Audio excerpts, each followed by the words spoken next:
आज की बायोलॉजी की क्लास में हम मेल रिप्रोडक्टिव सिस्टम नर जनन तंत्र के विषय में पढ़ेंगे।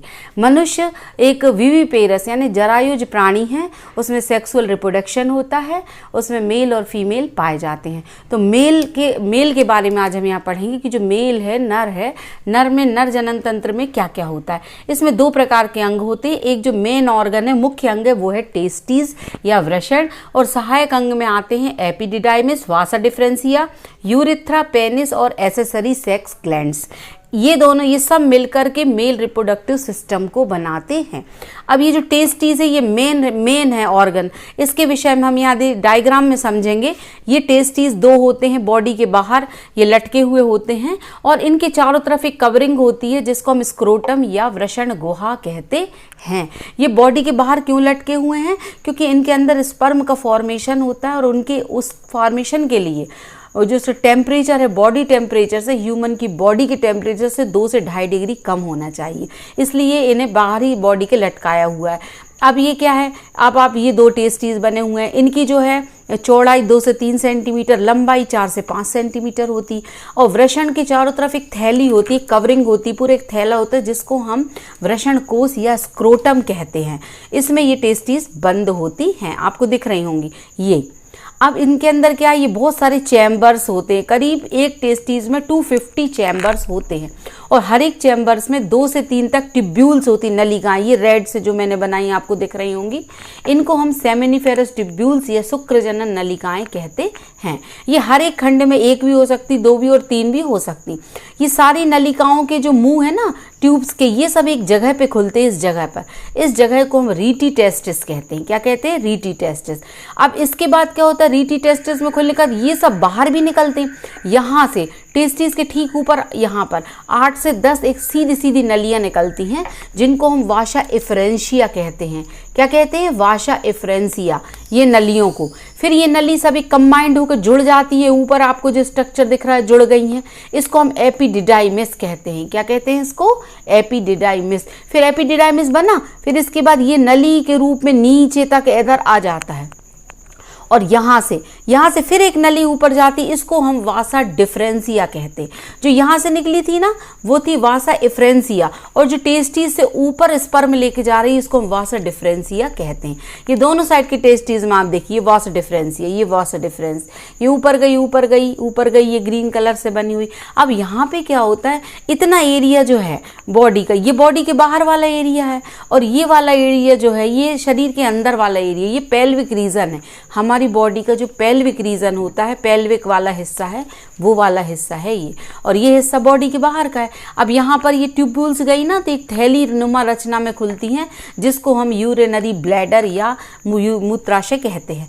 इसमें क्या होता है? ऊपर से ये 2 रेड दिख रही ना आपको, ये यूरेटर्स हैं। यूरेटर्स यानी मूत्रवाहिनी, ये किडनी से आई हुई हैं। ये इस साइड की किडनी से आई, ये इस साइड की किडनी से आई। ये दोनों नलियां आकर के इसी थैले में खुल रही, ब्लैडर में, और इसी ब्लैडर में ये नली भी उसके ऊपर से लूप बनाती हुई वो भी यहीं चली गई। तो यूरिनरी ब्लैडर में दोनों प्रकार की नलियां खुल रही हैं। एक तो यूरेटर भी आ रही है, और दूसरी ये जो हमारी सेमिनिफेरस ट्यूब्यूल्स जो ऊपर से गई ना, वासा डिफरेंसिया, ये भी आ रही है। तो ये दोनों प्रकार की नलियां आप देख पा रहे होंगे ब्लैडर में आई। अब उसके बाद एक सकरा मार्ग होता है। इस मार्ग के ठीक ऊपर यहाँ पर 2 पत्ते नुमा रचनाएं आपको दिख रही होंगी, इनको शुक्राशय कहते हैं। इसमें क्या होता है? अब यहाँ जैसे स्पर्म बने ना, तो स्पर्म यहाँ से इस रास्ते से होकर यहाँ गए, और ये थैली नुमा रचना जो शुक्राशय है उसमें ये पहुँच जाते हैं। इस तरफ में पहुँच गए, और इस तरफ की नली से गए तो इस तरफ के शुक्राशय में पहुंच गए। उसके बाद क्या होता है? अब ये यहाँ पे पहुंच गए, उसके बाद एक ही रास्ता है, ये यूरिन के आने का और इसके आने का, स्पर्म के आने का, एक ही रास्ता आप दिख रहे होंगे। इसे एजाकुलेटरी डक्ट कहते हैं, एक ही रास्ता। अब क्या हुआ? इसमें से यूरिन तो आ ही रहा है, इसमें से ये शुक्राशय है ना, ये भी अपना स्पर्म इधर से डालेंगे। इनकी पुथेल, इनमें स्पर्म भरे हुए हैं, ये स्पर्म को इसमें से डालेंगे। अब यहाँ पर 3 ग्लैंड्स हैं। सबसे ऊपर जो ग्लैंड है उसको हम कहते हैं प्रोस्टेट ग्लैंड, ये जो बनी हुई है। फिर उसके नीचे होती बल्बो यूरिथ्रल ग्लैंड। तो ये प्रोस्टेट ग्लैंड और बल्बो यूरिथ्रल ग्लैंड्स कुछ अपना स्राव जो है इसमें डालती हैं। जैसे कि शुक्राशय में तो ये स्पर्म इकट्ठे हो गए, और ये प्रोस्टेट ग्लैंड ने ना शुक्रोज को पोषण दिया, यानी फ्रक्टोज फ्रक्टोज नाम का कार्बोहाइड्रेट, कैल्शियम, एंजाइम्स ये सब प्रोवाइड कराते हैं शुक्राणु को। और ये बल्बोयूरेथ्रल है ना, ये क्या करती है, ये एक लिक्विड डालती है स्पर्म को, जिससे कि वो लिक्विड और चिपचिपा बन जाता है, जिससे कि वो आगे सरकने में उसको हेल्प होती है, सीमन बनाता है। अब क्या होगा कि ये सब होती है, इसके बाद ये यहाँ पर एक चौड़ी रचना में खुलती है, मसल्स होते हैं, ये पेनिस कहलाता है, ये यूरिथ्रा है। इस मार्ग से स्पर्म बाहर निकल जाते हैं। तो स्पर्म के और यूरिन के निकलने का मार्ग एक ही है, ये आपको समझ में आ रहा होगा। अब इसके बाद ये जो टिब्यूल्स है ना, ये टिब्यूल्स दिख रही रेड कलर की, इन्हीं के अंदर शुक्राणु जनन की क्रिया होती है, स्पर्मेटोजेनेसिस। अब इसका टीएस यदि हम काटे तो इस तरह का डायग्राम बनता है जो यहाँ बना हुआ है। ये किसका बना है, ये जो अंदर दिख रही है ना सेमिनिफेरस टिब्यूल रेड कलर में, उसको काट करके, जैसे ये नली है इसको यदि काट दे तो ये इस तरह का डायग्राम दिखाई देता है। ये टिब्यूल हो गई। टिब्यूल के अंदर आप देख रहे होंगे बहुत सारी ये कोशिकाएं हैं, इनको स्पर्मेटोगोनिया कहते हैं, ये ब्लैक से बनी हुई, इन्हीं में स्पर्मेटोजेनेसिस होता तो ये स्पर्म बन जाते हैं। और ये बड़ी वाली जो कोशिकाएं हैं ना, इनको सर्टोली सेल्स कहते हैं। ये क्या करती हैं, स्पर्म को पोषण प्रदान करती हैं। उसके अलावा एक और सेल्स आपको दिख रही होंगी, ये लीडिंग सेल्स या अंतराली सेल्स कहलाती हैं।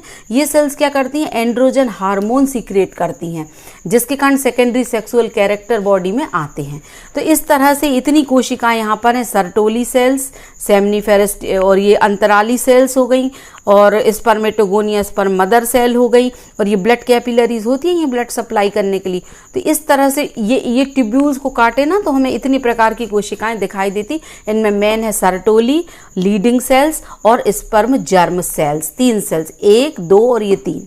इसके बाद यदि हम एसेसरी ग्लैंड्स की बात करें कि कौन कौन सी ग्रंथियां जो हैं इस कार्य में सहयोग दे रही हैं स्पर्म में, तो ये 3 है, शुक्राशय, प्रोस्टेट और बल्बोयूरेथ्रल। इसको हम काउपर्स ग्लैंड भी कहते हैं। शुक्राशय जो है ना, स्पर्म स्टोर करने का काम है इसका, यहाँ स्टोर करेगी और यहाँ पर स्पर्म को भेजेगी। प्रोस्टेट ग्लैंड क्या काम कर रही है, यहाँ पर स्पर्म को फ्रक्टोज नाम की शुगर प्रोवाइड करती देती है और कैल्शियम। रिप्रोडक्टिव सिस्टम में ना जो एसेसरी ग्लैंड्स हैं वो ये 3 है, शुक्राशय, प्रोस्टेट ग्लैंड, बल्बोयूरेथ्रल ग्लैंड, ये तीनों ग्लैंड ये यहाँ पर होती। तो शुक्राशय क्या काम करती है, स्पर्म को स्टोर करती है और उसे मूत्र मार्ग में यहाँ पर देने का भी काम इसका है। और प्रोस्टेट ग्लैंड क्या काम कर रही है, ये जो 2 बनी हुई हैं, ये स्पर्म को पोषण देती है, उनको फ्रक्टोज शुगर देती, कैल्शियम देती, एंजाइम्स देती, जिससे वो और हष्ट पुष्ट होते हैं स्पर्म। और जो बल्बोयूरेथ्रल या काउपर्स ग्लैंड होती है ना, वो एक लिक्विड देती हैं स्पर्म को, जिसके कारण वह चिकना होता है और मार्ग में आगे बढ़ता है। तो मुझे पूरी उम्मीद है कि आपको मेल रिप्रोडक्टिव सिस्टम समझ में आया होगा। और ये डायग्राम एग्जाम में बहुत पूछा जाता है, ये डायग्राम, इसको आपको बहुत अच्छे से तैयार करना है। और एक क्वेश्चन ये भी आता है कि ये जो वृषण है टेस्टिस को बॉडी के बाहर क्यों है, क्योंकि इन्हें बॉडी टेम्परेचर से कम टेम्परेचर पर इनके अंदर क्रिया होती है स्पर्मेटोजेनेसिस, जिससे स्पर्म बनते, इसलिए बॉडी के बाहर है। और ये वृषण किस कोश में बंद रहते हैं, वृषण कोश या स्क्रोटम में। तो ये इतने क्वेश्चन पूछे जा सकते हैं। मुझे उम्मीद है कि आपको समझ में आ गया होगा। अब आप एक इसका स्क्रीनशॉट ले लीजिए, कोई डाउट हो तो आप कमेंट सेक्शन में पूछ सकते हैं।